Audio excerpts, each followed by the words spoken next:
Here is the question nobody asks about Hacksaw Ridge. What happens to the men Desmond Doss saves? They go back to the ridge. They pick up their rifles. They kill Japanese soldiers. Desmond Doss rescues 75 men from the top of an escarpment in Okinawa, 1945. He carries them, drags them, ties them to ropes, and lowers them to safety one by one through an entire night while enemy soldiers hunt him. It is one of the most extraordinary acts of individual bravery in the history of the United States military.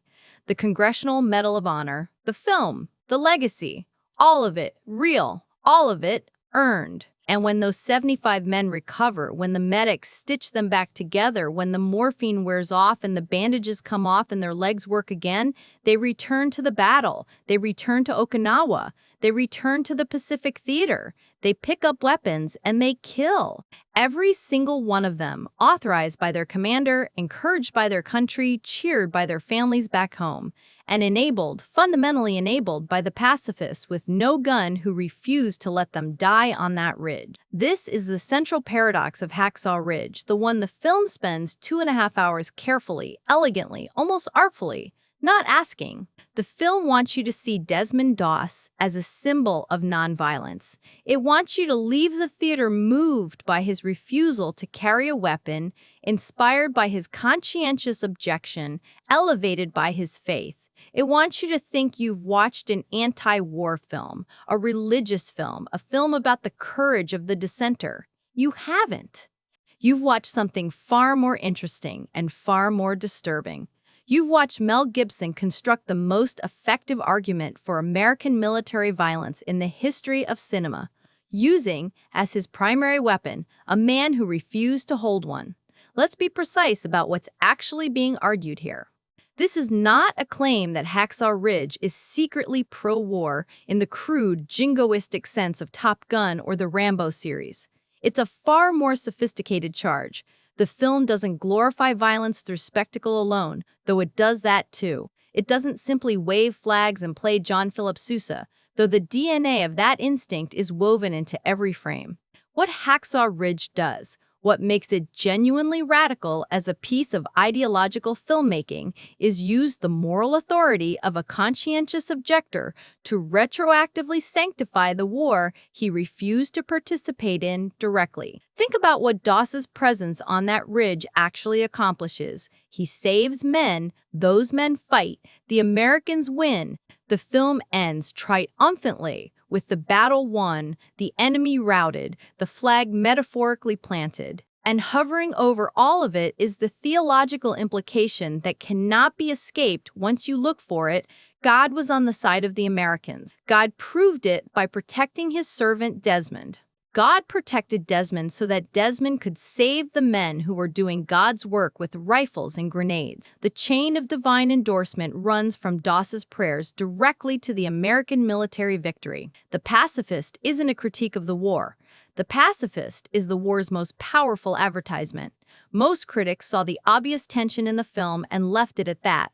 The New Yorker called it religious pomp, laced with pornographic violence, and noted the contradiction between Gibson's graphic combat sequences and his pacifist hero. The Atlantic observed that Gibson's veneration of Doss's faith makes sense, but it's difficult to tell whether the director is also using the movie to reflect on the amorality of violence. These are reasonable observations. They're also insufficient. They notice the contradiction without understanding its function. The tension isn't a flaw in Gibson's filmmaking. It's the argument. The violence and the pacifism don't contradict each other. They need each other. Each one is doing a specific job, and together they construct something that neither could achieve alone. What the violence does is establish stakes. It establishes the horror of the battlefield, the reality of death, the suffering of ordinary men pressed into extraordinary circumstances. This is the portion of the film that, borrowing most openly from Saving Private Ryan's playbook, the shattered limbs, the screaming, the chaos, the sense of hell, made literal in a specific geographic location. The violence is real, and it is brutal, and it functions exactly as Mel Gibson intends it to. It makes you feel the cost of the war viscerally, in your gut, in a way that abstractions about patriotism and duty cannot. And then Doss walks through it, untouched, blessed, lowering men to safety while bullets pass around him, while mortars shake the earth beneath him, while the Japanese army hunts him specifically. He prays, he survives, he prays again, he survives again. Just one more, Lord, let me get just one more. And the Lord answers, every time, without exception. What the sequence, and it is a sequence, nearly an hour of screen time, the heart of the film, actually communicates is profoundly different from what it appears to communicate. On the surface, it looks like a meditation on individual heroism. Underneath it is a theological argument. The war is just, the cause is right, and God's presence on the battlefield is proved by his protection of his most faithful servant. Doss's pacifism doesn't indict the war, it endorses it. Because if God were on the side of the Japanese, if this were a morally ambiguous conflict in which no divine favor rested on either combatant, then Doss would have died on that ridge like every other unarmed man who has ever wandered onto a battlefield without protection. He didn't. He lived. And the film's theological logic is inescapable. He lived because God wanted him there. God wanted him there because God wanted the Americans to win. This is not an accident. Mel Gibson is a sophisticated filmmaker. His career has been marked almost obsessively by the intersection of extreme violence and extreme religious faith. The Passion of the Christ, Braveheart, Apocalypto. In every one of these films, violence is the medium through which divine truth is revealed. The body in agony is the body closest to God. Suffering is not evidence of God's absence. It is evidence of his presence, refining the faithful through fire, literal and metaphorical. Gibson has been making the same film for 30 years, and Hacksaw Ridge is its most fully realized version, because here the violence and the faith are not merely juxtaposed, they are causally linked. Doss survives the violence because of the faith. The faith is proved by the survival. And the violence, the war, the killing, the American military campaign in the Pacific is retroactively blessed by the proof. The consensus reading of Hacksaw Ridge is that it is a film about a pacifist standing up to a militaristic institution and being vindicated.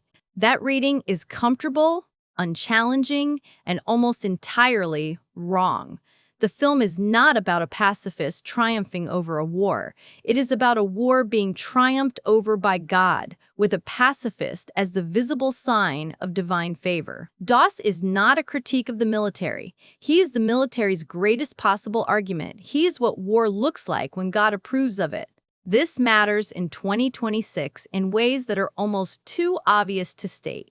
We live in a cultural moment in which American military exceptionalism, religious nationalism, and the mythology of the good war are under enormous pressure. The consensus about what American military force represents and whom it serves has fractured in ways that would have been unthinkable to the generation that fought in the Pacific. Into this fractured landscape, Hacksaw Ridge arrives as a myth, a carefully constructed, beautifully filmed, deeply felt myth about the last time America fought a war that God endorsed.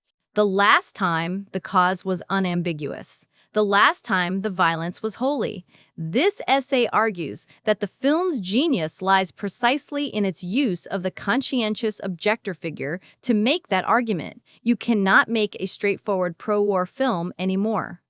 The genre has been discredited. The cultural space for uncritical celebration of American military violence has shrunk. The audience is too sophisticated. But you can make a film about a man who refuses to kill, suffers for it, and then saves the men who do, and in doing so, make the strongest possible argument that their killing was not only necessary, but divinely sanctioned. Desmond Doss is cinema's most dangerous war hero. Not because he kills, because he doesn't, because his refusal to kill and his survival of that refusal constitutes the film's central theological proof. The violence was right. The war was just. God was watching, and he was pleased. Here's what the evidence will show. In scene after scene, the film quietly, almost invisibly, performs a specific operation. It uses Doss's moral purity to retroactively authorize the impurity of everyone around him. It dehumanizes the enemy to make their deaths feel like justice rather than tragedy. It frames the American military victory as the culmination of individual faith rather than the result of industrial-scale violence. And it does all of this while presenting itself as a film about the courage to refuse violence. The most dangerous propaganda is always the kind that looks like the opposite. The most effective argument for war is always the one that comes wearing a pacifist face. Hacksaw Ridge knows this. Mel Gibson knows this. And for 2.5 hours, he is betting that you don't. Here's the proof. Not the impression of the film, not its emotional register, not what it feels like to watch it. What it actually does, scene by scene, in the specific choices it makes about where to point the camera, which characters to name, which deaths to show slowly, and which to dispatch in a blur. The argument is in the details, and the details are everywhere once you stop looking for them where the film wants you to look. At Doss's face, at his faith, at his extraordinary courage, and start looking at the film's total argument, which is assembled not in the foreground but in the architecture. Start with the scene the film builds everything toward, structurally and emotionally. Doss lowering wounded soldiers down the cliff face in the dark, one by one, throughout an impossible night. Gibson stages this sequence as a sustained miracle, the cinematic equivalent of a prayer being answered in real time. The first man, then another, the rope, the knot that Doss learned from his father. Please, God, let me get one more. Another man. Another. The score rises. The camera catches the exhaustion on Garfield's face, the trembling of his hands, the way he keeps moving through what should be the limits of physical endurance. What the film never once pauses to ask is, then what? This isn't a minor omission. It is the film's defining evasion. The 75 men Doss lowers to safety are never shown in the context of what happens to them next. We see them rescued. We see the emotion on their faces, the relief, the tearful gratitude. And then the film cuts away, back to Doss on the ridge, back to the search for one more. The survivors disappear from the narrative into an implied safety that is convenient for the film's thesis, but fundamentally dishonest about the reality of war. Those men were soldiers. They were in Okinawa. The battle continued for months after the engagement at Hacksaw Ridge. The men Doss saved, the healthy ones, the ones who could be patched up and sent back, returned to combat operations. They killed Japanese soldiers. The act of mercy at the ridge did not remove them from the war machine. It serviced the war machine. It put repaired parts back into the engine. Doss's extraordinary sacrifice of self, his night of miracles, had the entirely predictable military outcome of increasing American combat strength and contributing to American victory in the Pacific. The film knows this. It cannot not know this, and it makes a deliberate choice, repeated dozens of times throughout the rescue sequence, to never acknowledge it. Every cut away from the rescued soldiers is the film choosing not to ask the question that would complicate its argument. Because if you show those men going back to the fight, if you follow even one of them through recovery and redeployment, show them loading a weapon and firing it at another human being, you have to acknowledge what Doss's mission actually was, not a protest against violence, a contribution to it. This is not an argument that Doss was wrong to save those men. It is an argument that the film is lying about what saving those men meant. Real pacifism, genuine philosophical nonviolence, would require confronting this question. It would require the film to sit with the uncomfortable reality that in the context of a war, saving a soldier is a political act that takes a side, that increases the killing capacity of one of the parties, that contributes to the outcome. Hacksaw Ridge is not interested in this question. It dispenses with it through the simple mechanism of narrative omission, and in doing so, it transforms the moral complexity of Doss's actual situation into a clean, unambiguous story about personal holiness. The film's version of Doss is not a pacifist navigating the impossible moral landscape of wartime. He is a saint performing miracles. And saints, by definition, don't have to answer for the downstream effects of their miracles. Look at the scene immediately following the main rescue sequence, when Doss has been lowered from the ridge himself, wounded, and is recuperating in the field hospital. The soldiers who were previously hostile to him, who beat him, mocked him, tried to get him discharged, come to him one by one to express their gratitude. It is a redemption sequence, and Gibson plays it with great emotional intelligence. These are ordinary men recognizing extraordinary grace. The performances are genuine. The emotion is real. But notice what the scene is actually doing structurally. It is confirming the military command's judgment about what Doss's presence in the unit was worth. It is the film's characters arriving at the same conclusion the film has been arguing all along. Doss was more valuable without a gun than any of them were with one. His worth to the unit, to the mission, to the cause, measured in the film's own terms, is greater than that of the soldiers who fought conventionally. He saved more lives than he could ever have taken. He was, by the brutal mathematics of combat effectiveness, the unit's most valuable weapon. This framing is so seductive that it is almost invisible. Of course, Doss was valuable. Of course, his courage was extraordinary. But the film is not simply honoring his courage. It is honoring his value as a military asset. And in doing so, it answers the court-martial's question, whether a conscientious objector has a place in the military, with a resounding yes, not on the grounds that his moral stance was right, but on the grounds that his moral stance made him more effective.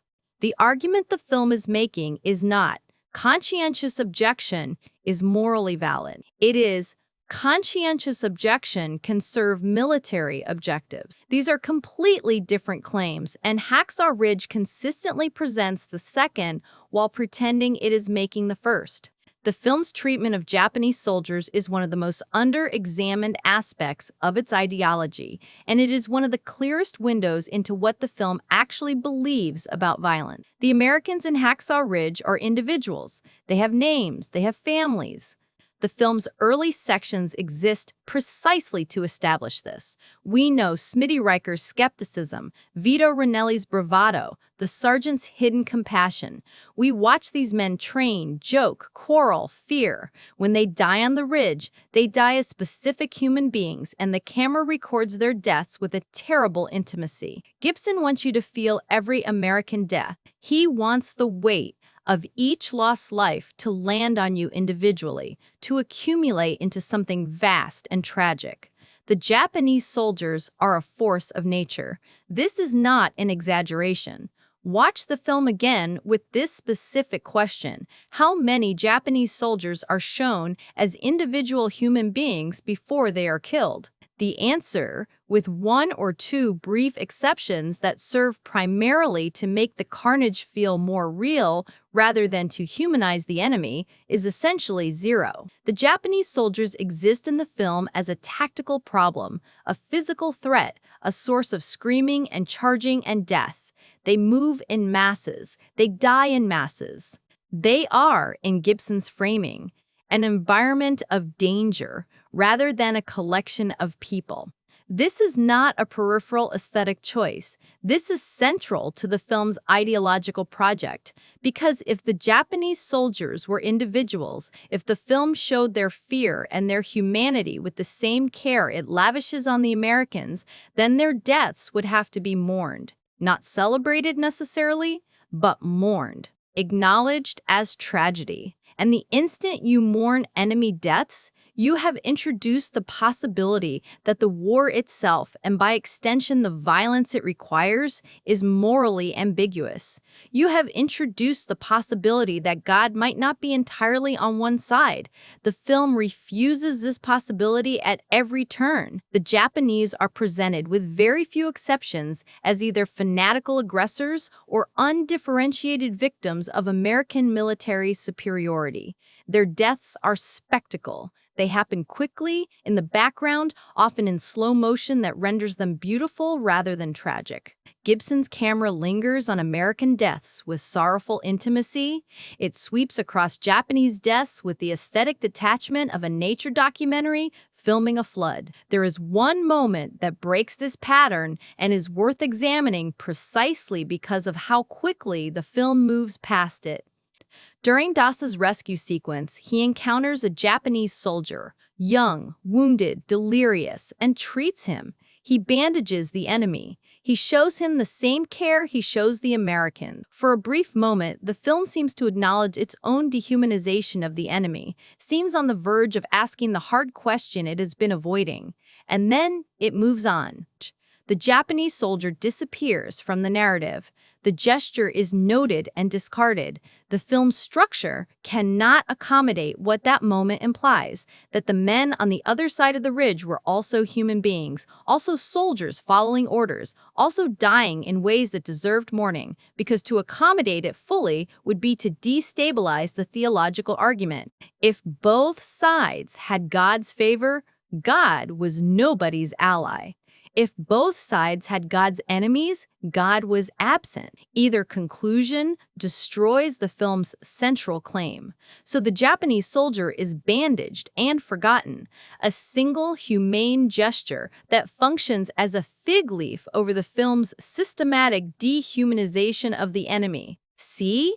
The film says, Doss even helped a Japanese soldier. And then it goes back to showing Japanese soldiers dying in beautiful slow motion while the Americans are mourned individually by name. This asymmetry is the film's most honest confession. It tells you exactly whose deaths the film considers meaningful, whose lives the film considers worth saving. It tells you whose side God is on. And it does this not through explicit statement, but through the most basic cinematographic choices, camera distance, editing rhythm, musical accompaniment, narrative attention. The Japanese soldiers don't get music when they die. They get silence, or worse, the sound of American victory. The prayer sequences in Hacksaw Ridge are among the most ideologically loaded moments in modern American cinema, and they have been almost entirely misread as simple expressions of personal faith. The most famous of these is the repeated mantra, "Please God, let me get one more." Critics have read this as Doss communing with God in extremis, a private spiritual moment. It is that. It is also something else entirely. Listen to what he is actually asking for. He is not asking for peace. He is not asking for the war to end, for the violence to stop, for both sides to lay down their arms. He is asking for the strength to continue his specific mission, rescuing American soldiers so that they can continue fighting. He is asking God to extend his capacity to serve the American military effort. His prayer is not a protest against the war. It is a request for more war, more of the specific war that he is participating in, that he is enabling, that his presence makes more effective. And God answers, every time, without exception, within the film's narrative logic. The prayer is answered with survival, with another man found, with another rescue accomplished. The film's God is not a God of peace. He is a God of selective military intervention, extending his favor to the American combatants through the medium of their unarmed medic. Every answered prayer is a divine endorsement of the mission, the battle, and the cause. Place this against the scene in which Doss refuses to drill on the Sabbath, the sequence that precipitates his court-martial.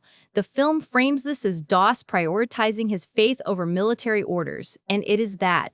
But watch how the film handles the resolution. The court-martial is dismissed not because the military acknowledges the validity of conscientious religious objection as a principle, but because a general intervenes based on his respect for Doss's father and his knowledge of Doss's specific case. The system accommodates Doss, specifically as an exception. The film presents this as vindication. What it actually demonstrates is the opposite. The system wins. The military structure that Doss contested is confirmed as legitimate.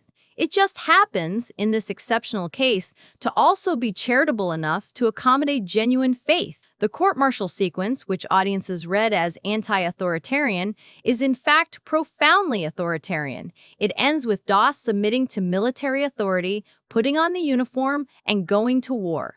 His only victory is the right to serve without a weapon. He does not win the right to refuse service. He does not win the right to oppose the war. He wins the right to be a different kind of soldier. This is a crucial distinction. The film presents the court-martial resolution as a triumph for individual conscience over institutional power. But Desmond Doss goes to Okinawa. Desmond Doss saves 75 men who return to combat. Desmond Doss receives the Congressional Medal of Honor from the United States government, the same institution that tried to discharge him, because his service was valuable. The institution was right. He was right. They were right together. The film presents this as a paradox. It isn't. It's a confirmation. And then there is the final rescue.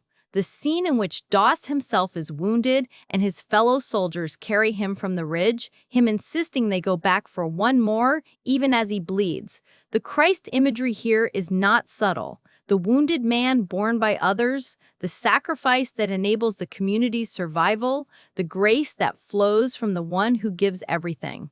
Gibson has made this film before. He made it in The Passion of the Christ, where the suffering body was the theological argument. Here, the suffering body is Andrew Garfield's Doss, lowered from the ridge on a stretcher, and the theological argument is identical. This suffering was not meaningless. This suffering was the mechanism by which God acted in the world. This suffering saved the chosen people. The chosen people in this case are American soldiers. God acted by protecting the Battle of Okinawa's eventual victors. The theology is not subtle if you look at it directly. The film doesn't want you to look at it directly. It wants you to look at Garfield's face, at the tears, at the extraordinary human cost Doss paid. And the face is extraordinary, and the cost was real, and the tears are earned. But underneath all of it, the film is quietly, persistently, with extraordinary cinematic skill making one argument: this war was blessed. Hacksaw Ridge opens in Virginia. Green fields, warm light, a family in the Depression-era South that is marked by beauty and brokenness in equal measure. The Doss family, a wounded father, a loving mother, a young Desmond encountering violence and choosing to reject it. The sequence is pastoral, the cinematography golden. The America presented is a specific American ideal: rural, Protestant, decent, hardworking, innocent. This before is the film's definition of what is being defended. It is not an accident that this America is entirely white, entirely rural, entirely disconnected from the complex, pluralistic, industrial nation that actually fought the Second World War. It is not an accident that the closest thing to diversity in this section of the film is Hugo Weaving's alcoholic veteran father, who serves primarily to explain Doss's psychology rather than complicate the film's vision of American identity.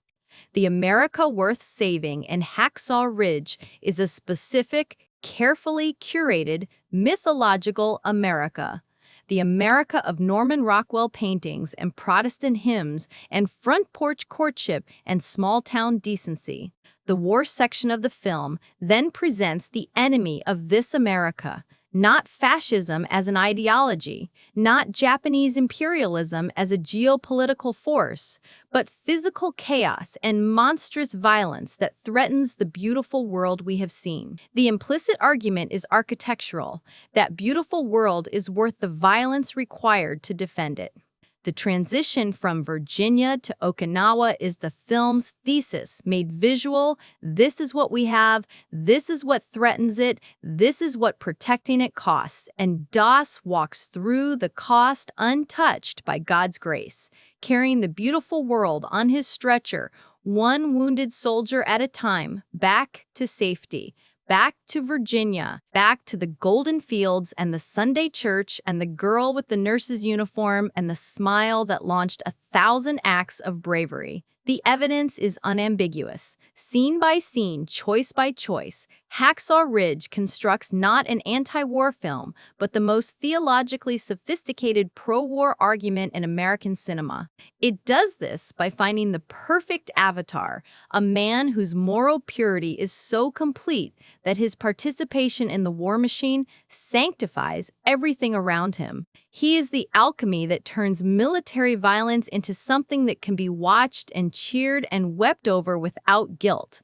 Because if God's most faithful servant was there, working alongside the men with rifles, then God approved of the rifles too. The obvious objection is already forming in your mind. 3 of them, probably. The first, Desmond Doss was a real person. His bravery was documented. His convictions were genuine. Whatever Mel Gibson's filmmaking choices, the film is honoring a man who actually existed, actually did these things, actually won the Medal of Honor. To read it as propaganda is to diminish a real human being's real courage. The second, look at those battle sequences. That carnage, that horror, this is not the sanitized violence of a film that wants to glorify war. The suffering is too real, too detailed, too unrelenting. Films that want you to enjoy war don't make it look like that. The third, Gibson is, whatever else he is, a committed Catholic with a genuine and documented faith. The religious elements of Hacksaw Ridge are not marketing strategy. They are personal conviction. To reduce that to ideological manipulation is to assume a cynicism the evidence doesn't support. These are the strongest counter-arguments. They deserve to be taken seriously, and they are all, ultimately, insufficient. Of course he was. This essay has never argued otherwise. Desmond Doss's bravery was extraordinary, and his convictions were genuine, and his legacy is untarnished by anything argued here.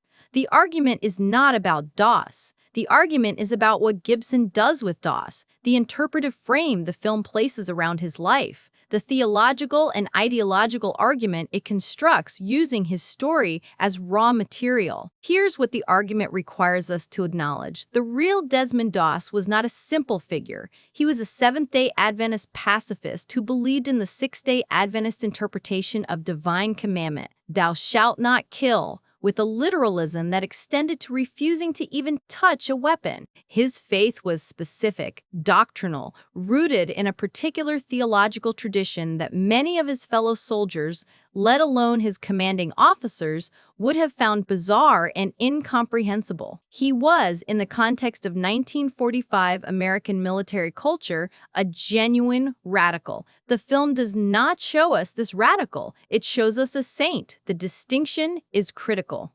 A radical challenges the system's premises. A saint confirms them through the medium of transcendent personal virtue. Doss's radicalism, his specific theological objection to the premise of lethal military service, disappears from the film and is replaced with personal holiness. The film isn't interested in Doss's theology. It is interested in his survival. And it cannot have both, because if it engaged seriously with his theology, with the actual doctrinal argument that killing is always wrong, that God's prohibition on murder admits no military exception, then it would have to ask whether the war itself was right, whether the men fighting it were wrong, whether Doss's presence was enabling something that his faith actually condemned. The real Doss's faith, taken seriously, implies a pacifist critique of war that the film cannot accommodate. So the film doesn't take it seriously. It takes his bravery seriously, his survival seriously, his emotional journey seriously. His theology is reduced to a personal quirk, a character trait, a source of conflict that is eventually resolved.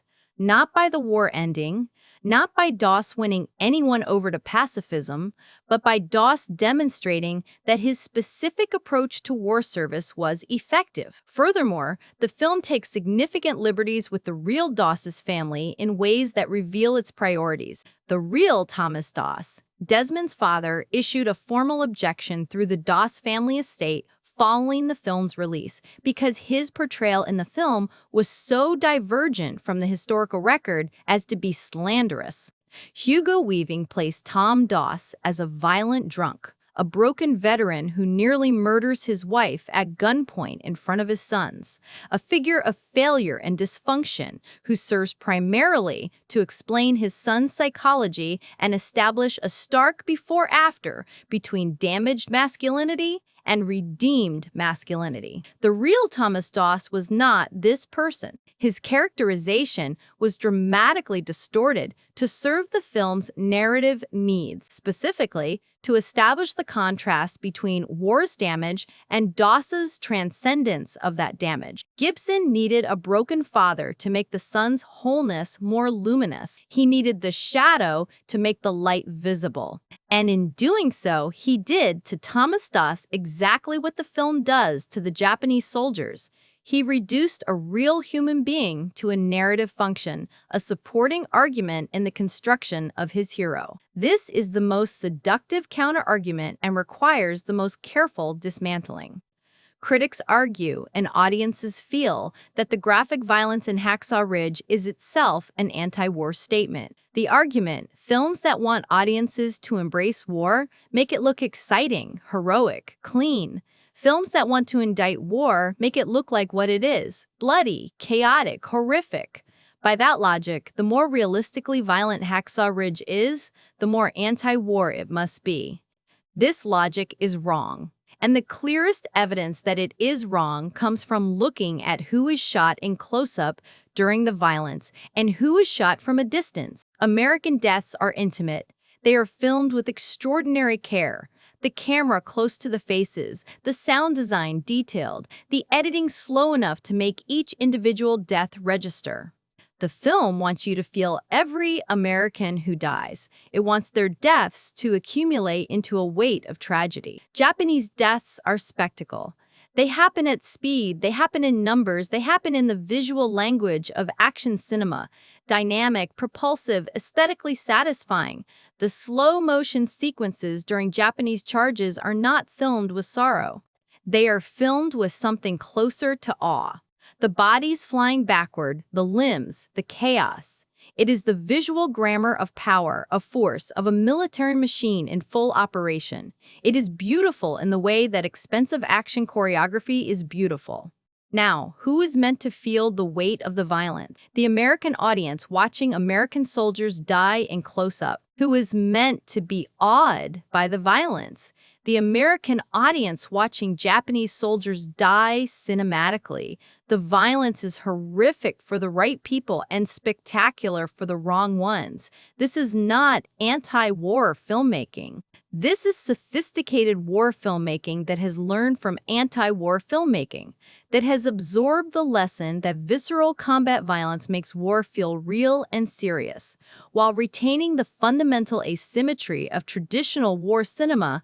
Our deaths are tragic. Their deaths are just. Saving Private Ryan made the same choice, and it has been rightly critiqued for it. But Saving Private Ryan doesn't have a pacifist hero. Hacksaw Ridge's use of a conscientious objector figure creates a layer of moral insulation that Spielberg's film lacks. It allows the audience to inhabit the moral position of the pacifist, refusing violence, horrified by it, believing in the sanctity of life while still receiving all the emotional and aesthetic pleasures of the war film. You get to be Doss while watching the violence. You get to be appalled by it, moved by it, terrified of it. And then you get to have the violence retroactively endorsed by the miracle of Doss's survival. This is not anti-war filmmaking. This is anti-war film's most sophisticated opponent. Sure, you could read it that way. Gibson's faith is documentable, consistent, and has cost him considerably. He has financed entire films out of pocket because studios wouldn't touch his religious projects. The Passion of the Christ was not a cynical calculation. His Catholicism, however strange and rigorous its specific expression, is not a pose. But here's what that argument overlooks. Sincere faith and ideological function are not mutually exclusive. The most effective propaganda is always produced by true believers. The fact that Gibson genuinely believes in the theological framework he imposes on Doss's story does not make that framework less ideologically loaded. It makes it more so because sincere conviction produces a coherence of vision that calculated manipulation cannot replicate. Gibson genuinely believes that Doss's survival was miraculous. He genuinely believes that God intervened. He genuinely believes that the American cause in World War II was just and that divine favor rested on it. He is not lying when he makes that argument in Hacksaw Ridge. He is telling you what he actually thinks. And what he actually thinks happens to align perfectly with a specific strand of American nationalist mythology. The mythology of the good war, the war God blessed, the war that proved American exceptionalism was not just a political claim, but a divine dispensation. The question is not whether Gibson's faith is genuine, it is whether genuine faith can produce ideological distortion. The answer, history teaches us, is yes, almost inevitably, especially when that faith is deployed in the service of national mythology. Medieval crusade propaganda was produced by people who genuinely believed they were doing God's work. That didn't make it less dangerous. Sincere religious conviction is not a defense against the charge of ideological manipulation. It is, in many cases, its engine. Gibson genuinely believes the argument Hacksaw Ridge is making. That is precisely why the argument is so effective and precisely why it deserves to be examined with the critical scrutiny that effective arguments demand. Hacksaw Ridge was released on November 4, 2016. 4 days later, Donald Trump was elected President of the United States. This is not a coincidence in the sense that Gibson made the film to elect Trump, or that anyone consciously coordinated the timing for political effect. It is a coincidence in a different and more revealing sense. The film and the election were both symptoms of the same cultural condition. They were both products of the same appetite in the same moment for the same thing. A myth of American exceptionalism that felt credible again, that had the authority of God behind it, that could be believed in without embarrassment. The cultural moment matters for understanding what Hacksaw Ridge is doing and why it worked as well as it did. The film grossed $180 million worldwide, received 6 Academy Award nominations including Best Picture and Best Director, and became the year's most discussed war film. Critics who should have been more suspicious of its ideological content largely praised it. The religious press was rapturous. The military press was respectful. The mainstream press was moved. Only a handful of critics, mostly from the left, mostly dismissed as politically motivated, raised serious questions about what the film was actually arguing. This reception tells you something about the specific historical moment into which the film arrived. 2016. America was a nation in the middle of an acute identity crisis about military violence. The Iraq War had been a catastrophic failure. The Afghanistan War was in its 15th year with no visible end. The Obama administration's foreign policy, whatever its actual complexity, was widely perceived as representing a retreat from American military confidence, a willingness to question whether American force was always right, always justified, always God-endorsed. The cultural space for traditional American war mythology, the story of the good soldier in the just war blessed by God serving the right cause, had shrunk dramatically, and then Gibson gave it back. He gave America the story of the last war God unambiguously approved of, told with 21st century production values and genuine emotional power, endorsed by a real man's real bravery, insulated from criticism by its pacifist hero. Hacksaw Ridge didn't just tell the story of Desmond Doss, it offered the audience a permission structure, a way to feel patriotic and moved and certain about American military virtue, without having to engage with the complicated, morally costly reality of what American military force actually looks like in 2016. This is what the good war myth has always done, and Hacksaw Ridge is its most recent and most sophisticated iteration. The Second World War has served, since 1945, as America's moral anchor, the event that proves that American military force can be just, can be necessary, can be blessed by history, and perhaps by God. Every subsequent American military adventure has been justified, consciously or not, by reference to it. This is like stopping Hitler. The comparison is rarely apt, but it is always available, and it provides the emotional architecture that allows Americans to support military violence without feeling complicit in atrocity. Hacksaw Ridge deepens this architecture by adding the divine layer that even the most sincere were we commemoration usually leaves implicit. The film doesn't just argue that were we was a just war. It argues that God was literally present at the Battle of Okinawa, that his presence was proved by Desmond Doss's miraculous survival, and that his endorsement of the American cause is therefore historically documented. This is a theological claim of the most ambitious kind. It is presented as biographical drama. The conflation is seamless, and the audience, offered the emotional proof of Doss's story, largely accepts it without examination. Consider the historical context of the actual Battle of Okinawa, the Japanese kamikaze attacks, the extraordinary casualties on both sides, the civilian massacre. An estimated 40,000 to 150,000 Okinawan civilians died during the battle, caught between two armies, many killed by the American forces that Desmond Doss was serving. The film does not acknowledge this. Not a frame, not an illusion. The civilians of Okinawa, the actual inhabitants of the land being fought over, the people whose island was being destroyed by the armies of two foreign powers, the people whose deaths make the battle's righteousness deeply complicated, are simply absent from the film's moral universe. This absence is not accidental. Including the Okinawan civilians would introduce a moral complexity that the film's theology cannot accommodate.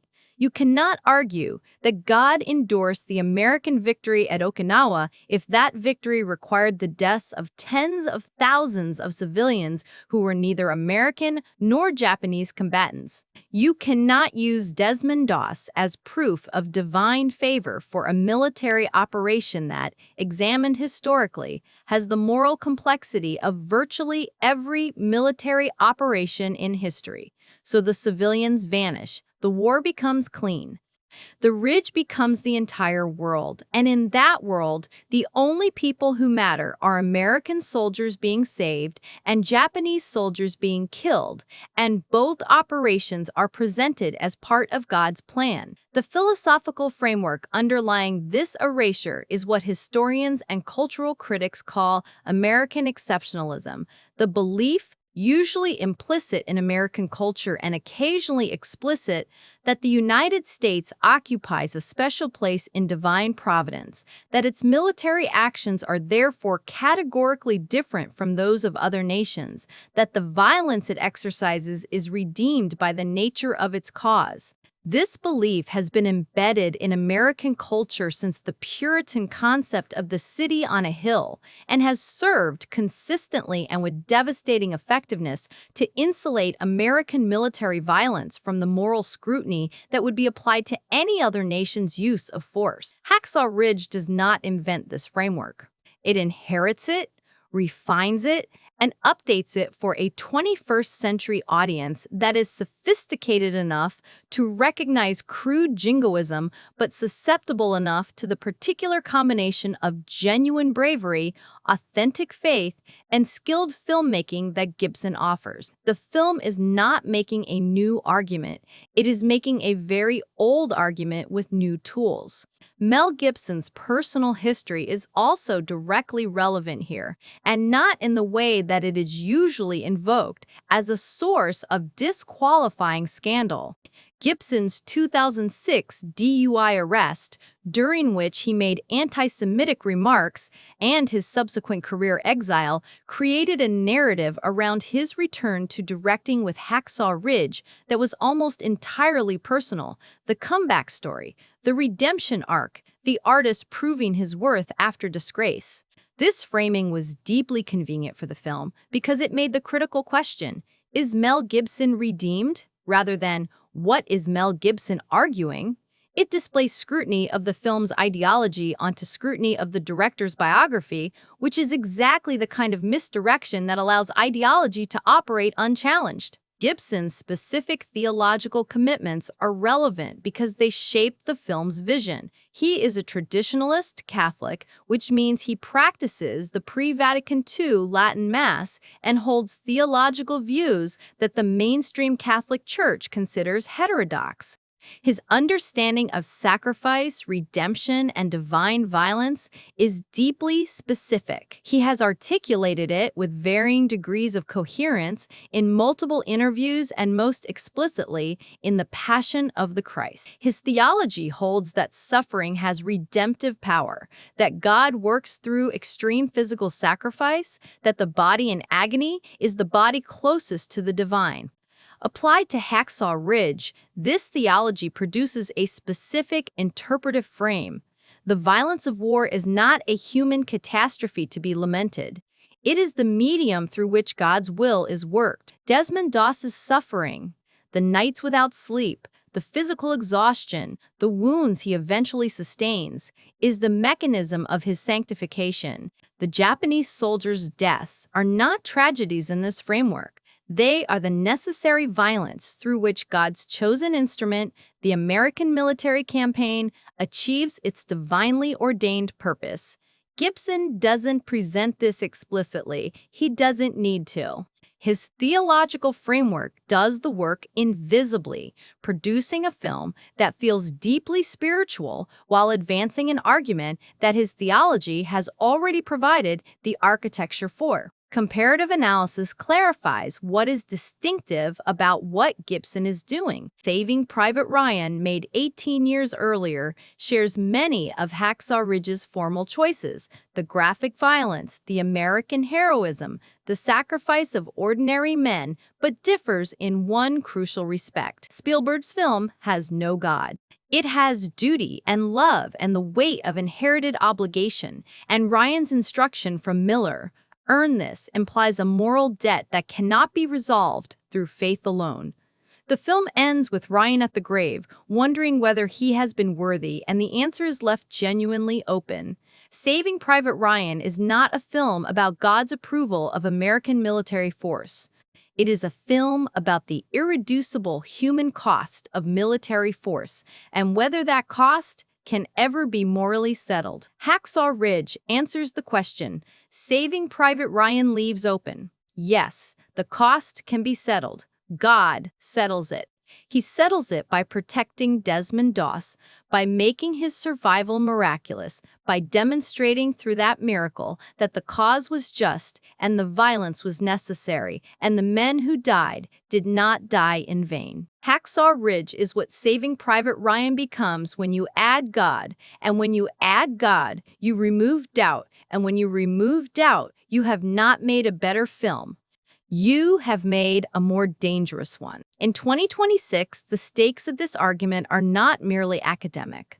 The mythology of the good war that Hacksaw Ridge reinvigorates is still the primary source of moral legitimacy for American military intervention. It is still the reference point for every politician and general who reaches for World War II imagery to justify contemporary uses of force.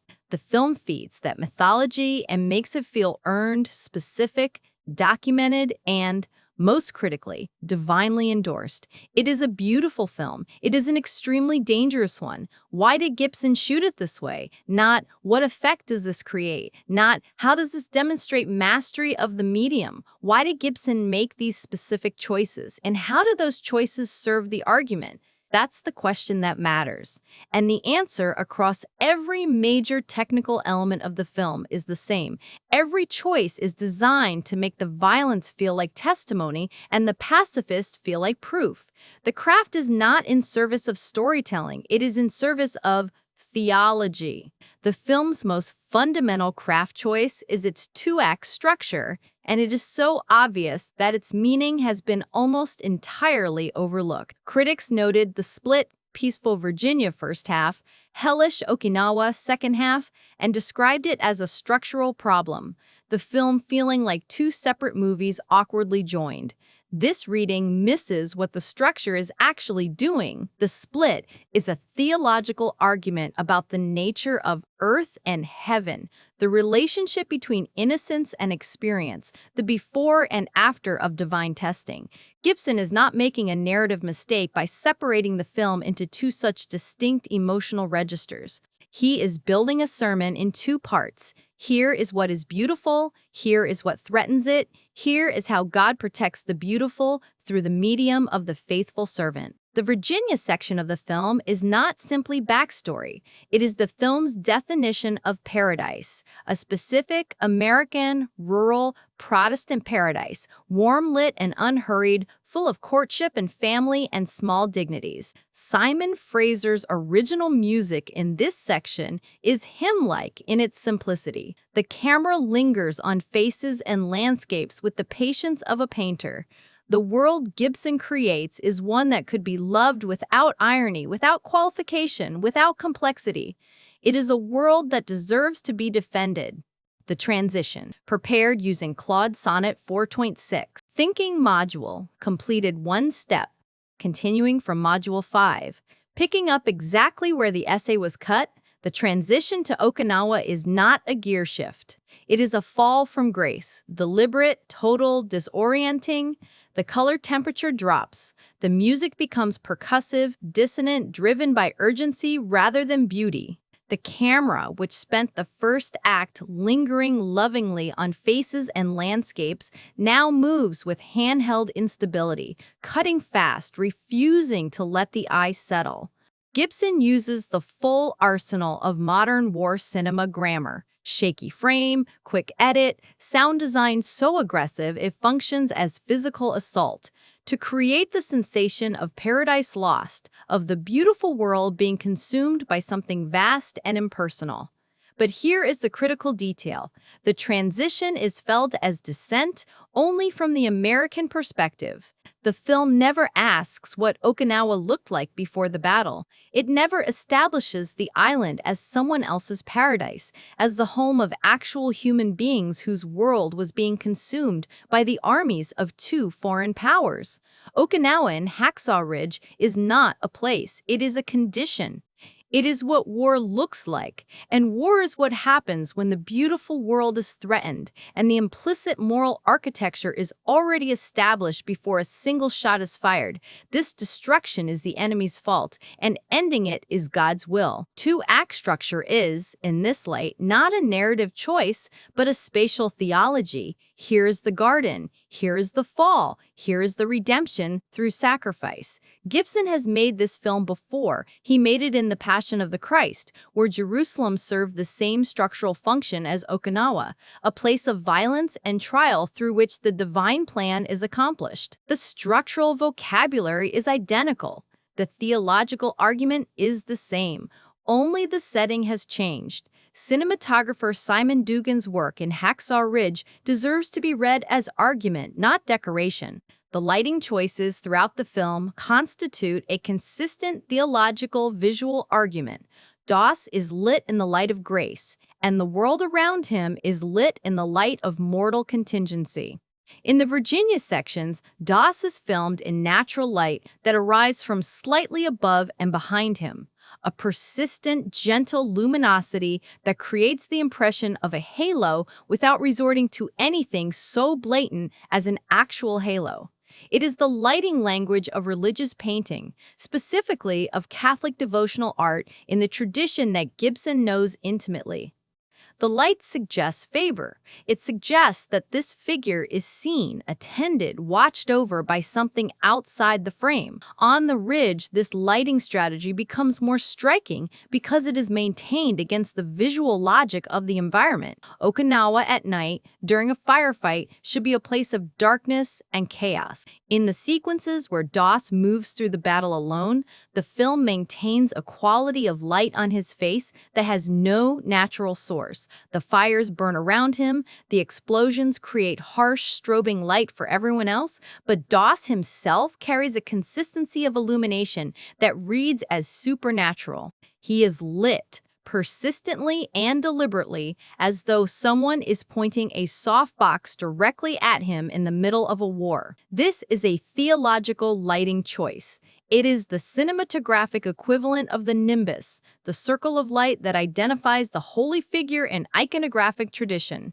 The Japanese soldiers are backlit, silhouetted, often shot through smoke and fire that renders them indistinct. The American soldiers are lit from the front, identifiable as individuals, humanized by the camera's attention, and Doss is lit from within or from above, as though the light source is not physical at all. The implication is clear once you see it. The man of faith carries his own light.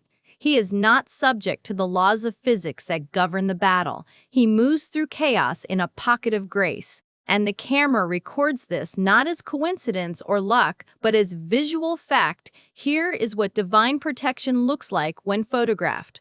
If the audience registers this as simply good cinematography, that is because the argument is being delivered below the threshold of conscious analysis in the visual grammar of religious art that has spent 600 years training Western eyes to recognize the light of holiness. Simon Dugan shot the film, John Gilbert cut it. The editing rhythm of Hacksaw Ridge is one of the clearest windows into the film's ideological argument because it makes choices about proximity and distance, speed and duration that reveal exactly whose experience the film considers worth inhabiting. In the battle sequences, the editing is fast, fragmented, overwhelming. It replicates the sensory chaos of combat and creates the visceral impression of violence as disorientation. American soldiers die in sequences of 3 to 5 cuts: establishment, action, consequence, reaction. The editing gives each death a narrative arc, small, compressed, but present. That implies individual significance. The film's editing says about each American death, this mattered. This was a specific human life ending in a specific way. This deserves a moment of recognition. Japanese deaths are cut differently. They happen faster. Often in a single cut, action and consequence simultaneous, the editing refusing the pause that would allow mourning. In the sequences of American counterattack, Japanese soldiers die in extended montages where the cutting accelerates to the point of impressionism. Bodies, weapons, fire, smoke, no single death distinguished from the mass. The editing communicates with absolute consistency. These deaths are volume, not individuals. These are the costs of the operation, not the tragedies of specific lives. The prayer sequences interrupt this editing rhythm with a violence of their own. When Doss prays, when he pauses in the middle of the battle and speaks to God, the film cuts to near silence. The editing slows to a pace that feels almost suspended. And then, after the prayer, the sequence resumes and something has changed. A man is found, a rescue is possible, the mission continues. The editing structure makes the causal chain explicit. Prayer, my divine response, mission success. The cuts are the theology. The rhythm is the argument.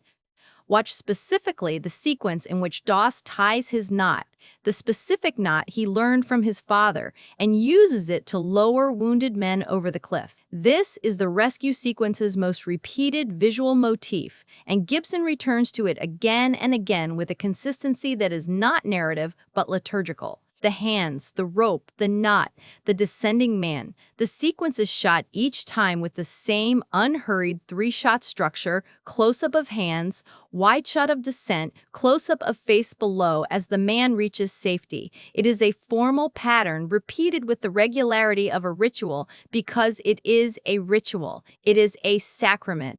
Each repetition is both mechanical, another man saved, and transcendent. Divine grace operating through human hands. The editing is not telling a story, it is performing a ceremony. Mark Gibson's score, no relation to the director, and the film's sound design work in concert to create an auditory theology that maps directly onto the visual one. The Virginia sections use acoustic instruments, piano, strings, occasional woodwind, in a register that evokes American sacred music of the mid-20th century, specifically the hymnal tradition. The music sounds like Sunday morning. It sounds like something being approached with reverence. The battle sequences abandon melody for texture, percussion, brass in dissonant clusters, the kind of musical architecture that communicates not narrative but condition. You are not being told a story by this music. You are being placed inside an experience. The score stops functioning as film music and starts functioning as environment, as atmosphere, as the sound of hell. But in the rescue sequences, specifically in the sequences where Doss is working alone on the ridge, lowering men, praying, responding to what the film's logic presents as divine instruction, the score does something that has no precedent in the battle sequences. It returns to melody. A single, sustained line, usually in the strings, emerges from the percussive chaos. It is not the Virginia hymn, but it has the same quality of resolution, of peace within crisis. The melody says, God is present. The chaos is real, but it is not the ultimate reality. The truth, the musical argument insists, is the melody that persists beneath the noise. This is the oldest trick in the theology of sacred music, the cantus firmus, the fixed melody that remains constant while everything else moves around it. Medieval composers used it to represent the divine ground of being, the unchanging truth beneath the transient chaos of mortal experience. Gibson, working with his composers and sound designers, recreates this structure cinematically. The melody is the divine, the percussion is the war, and Dossi surviving, praying, saving is the human figure moving through mortal chaos in contact with the divine ground. The sound design reinforces this at the level of the specific. In the scenes where Doss is alone on the ridge at night, the sound design creates a peculiar effect. The battle noise recedes slightly, not enough to be noticed consciously, but enough to give the impression that the space around Doss is acoustically different from the space around everyone else. He inhabits a pocket of relative quiet in the middle of the noise. The effect is subtle enough to pass as naturalistic. Perhaps the explosions happen to be farther away in this moment, but it recurs too consistently to be accidental. The film is creating a sound design analog to the cinematographic halo. Doss is acoustically insulated from the world by grace, by faith, by the presence of God creating a bubble of relative peace in the middle of hell. This is extraordinary filmmaking in the service of an extraordinary argument. Every tool in the cinematic arsenal, light, edit, music, sound, is deployed not to tell a story, but to prove a theological claim. Gibson has made this film with the conviction and the craft of a man who genuinely believes what he is saying. And what he is saying in every technical choice, in every frame, is the same thing. God was there. God approved. The violence was answered by grace, which means the violence was necessary, which means the war was just. The craft does not merely illustrate the argument. The craft is the argument. The light on Garfield's face, the slow edit in the prayer sequences, the melody beneath the chaos. These are the film's actual theology, delivered directly to the audience's nervous system before the conscious mind has time to interrogate the proposition. You feel the divine endorsement before you can think about whether to accept it. That is how the best sermons work. And Hacksaw Ridge is, in the final analysis, a sermon. One of the most skilled, most beautifully delivered, most ideologically loaded sermons in the history of American cinema. What if everything you've been told about Hacksaw Ridge being an anti-war film isn't just wrong? What if it's the tell? What if the very insistence that a film about American soldiers killing Japanese soldiers is an anti-war film because the American hero doesn't personally hold a gun is itself the ideological operation? What if that is the propaganda, the claim, not the content? Come back to where this started. The 75 men, the rope, the cliff, the prayer. Just one more, Lord. By now you can read that scene differently, not as a pacifist refusing violence, as a supply chain. Doss is not protesting the war. He is servicing it, repairing its human machinery, returning its broken components to operational status. He is the best possible soldier for the specific logistical problem of keeping fighters in the field, and his refusal to carry a weapon is not a critique of the system. It is the thing that makes him uniquely suited to his function within the system. The argument has been built, evidence by evidence, counter-argument by counter-argument. Now comes the reckoning. What do we do with it? And more importantly, what does accepting this interpretation cost us? It costs us Desmond Doss as a simple hero. That is the first loss, and it is a real one. The real Desmond Doss was extraordinary. His bravery is documented beyond reasonable dispute. His convictions were genuine, and they cost him, not just on the ridge, but in the years of mockery and institutional resistance that preceded it, in the court-martial, in the beatings administered by fellow soldiers, in the sheer grinding difficulty of being a man of absolute conviction in a world of pragmatic compromise. That man deserves to be honored. But honoring a man and accepting the mythological use of his image are different things. What Gibson does with Doss is not simply to honor him. It is to deploy him as proof of divine favor, proof of American righteousness, proof that the war was just and the violence was necessary and God was watching and he was pleased with what he saw. Doss the man cannot be blamed for what Gibson does with Doss the icon. But we must distinguish between the two. The second thing this interpretation costs us is the comfortable self-image of the sophisticated, violence-conscious war film audience. One of the pleasures of watching Hacksaw Ridge, and it is a real pleasure because Gibson is a genuinely gifted filmmaker, is the sense that you are watching an anti-war film, that your distress at the violence proves you are the right kind of viewer, that your identification with Doss's pacifism marks you as morally sophisticated. This essay has argued that this pleasure is the mechanism of the film's argument, not a byproduct of it. The film gives you the feeling of anti-war consciousness while delivering a pro-war argument. The distress at the violence is the price of admission, not the message. If that interpretation is correct, and the evidence has been extensive, then the comfortable self-congratulation of the sensitive war film viewer is part of what the film is exploiting. You cannot watch Hacksaw Ridge and feel both the horror of the violence and the divine endorsement of the cause without contradiction. The film resolves that contradiction for you, invisibly, by making Doss's survival the answer to the moral question you are asking. You're troubled by the violence? God was troubled by it too. God responded to it by protecting his servant and enabling the American victory.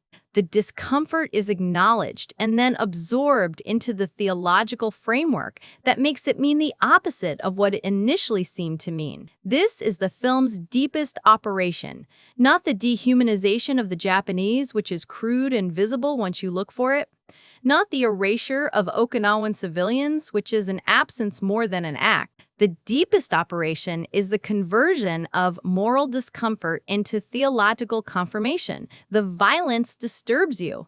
Good. It should disturb you.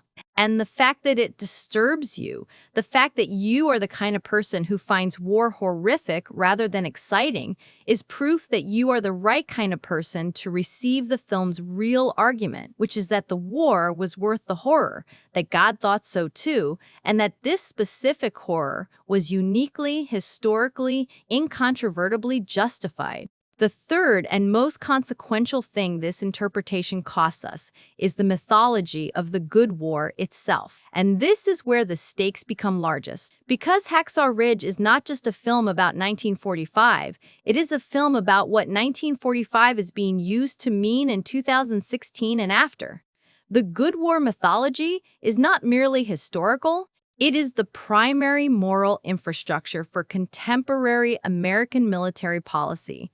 It is the story American politicians reach for when they need to make violence legible, when they need audiences to accept that this war, like that war, is just and necessary and perhaps even divinely endorsed. By telling the story of the good war with this level of theological conviction, by making the divine endorsement explicit rather than merely implied, Hacksaw Ridge does something that the standard Verdi WWE commemoration film does not do. It makes God's endorsement available as an argument about military force in general, not just military force in 1945. If God protected Desmond Doss on Hacksaw Ridge, and if Doss's protection was proof of God's favor for the American cause, then the template is established. American military force, when exercised by decent men for right causes, carries divine favor.